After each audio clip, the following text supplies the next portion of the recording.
अस्सलामुअलैकुम वरहमतुल्लाहि वबरकातुहू। एक रोज़ शोहर ने पुरसकून माहौल में अपनी बीवी से कहा, बहुत दिन गुजर गए हैं, मैंने अपने घर वालों, बहन भाइयों और इनके बच्चों से मुलाकात नहीं की है। मैं इन सब को घर पर जमा होने की दावत दे रहा हूँ, इसलिए बराह मेहरबानी तुम कल दोपहर अच्छा सा खाना तैयार कर लेना। बीवी ने गोलमोल अंदाज से कहा, इंशाअल्लाह खैर का मामला होगा। शोहर बोला, तो फिर मैं अपने घर वालों को दावत दे दूंगा। अगली सुबह शोहर अपने काम पर चला गया और दोपहर 1 बजे घर वापस आया। इसने बीवी से पूछा, क्या तुमने खाना तैयार कर लिया? मेरे घर वाले 1 घंटे बाद आ जाएंगे। बीवी ने कहा, नहीं, मैंने अभी नहीं पकाया, क्योंकि तुम्हारे घर वाले कोई अनजान लोग तो हैं नहीं, लिहाजा जो कुछ घर में मौजूद है वो खा लेंगे। शोहर बोला, अल्लाह तुमको हदायत दे, तुमने मुझे कल ही क्यों ना बताया कि खाना नहीं तैयार करोगी। वो लोग 1 घंटे बाद पहुंच जाएंगे, फिर मैं क्या करूंगा? बीवी ने कहा, इनको फ़ोन करके माजरत कर लो, इसमें ऐसी क्या बात है, वो लोग कोई गैर तो नहीं, आखिर तुम्हारे घर वाले ही तो हैं।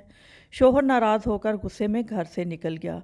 कुछ देर बाद दरवाजे पर दस्तक हुई। बीवी ने दरवाज़ा खोला तो ये देखकर हैरान रह गई कि इसके अपने घर वाले, बहन भाई और इनके बच्चे घर में दाखिल हो रहे हैं। बीवी के बाप ने पूछा, तुम्हारा शोहर कहाँ है? वो बोली, कुछ देर पहले ही बाहर निकले हैं।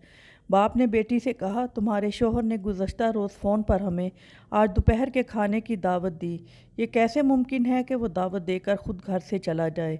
ये बात सुनकर बीवी पर तो गोया बिजली गिर गई। इसने परेशानी के आलम में हाथ मलने शुरू कर दिए, क्योंकि घर में मौजूद खाना इसके अपने घर वालों के लिए किसी तौर लायक ना था, अलबत्ता यकीनन इसके शोहर के घर वालों के लायक था।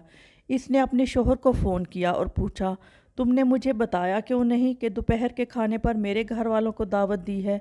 शोहर बोला, मेरे घर वाले हों या तुम्हारे घर वाले, फ़र्क क्या पड़ता है? बीवी ने कहा, मैं मिन्नत कर रही हूँ कि बाहर से खाने के लिए कोई तैयार चीज़ लेकर आ जाओ, घर में कुछ नहीं है। शोहर बोला, मैं इस वक्त घर से काफ़ी दूर हूँ, और वैसे भी ये तुम्हारे घर वाले ही तो हैं, कोई गैर जान तो नहीं, इनको घर में मौजूद खाना ही खिला दो, जैसा कि तुम मेरे घर वालों को खिलाना चाहती थी, ताकि ये तुम्हारे लिए एक सबक बन जाए, जिसके ज़रिए तुम मेरे घर वालों का एहतराम सीख लो।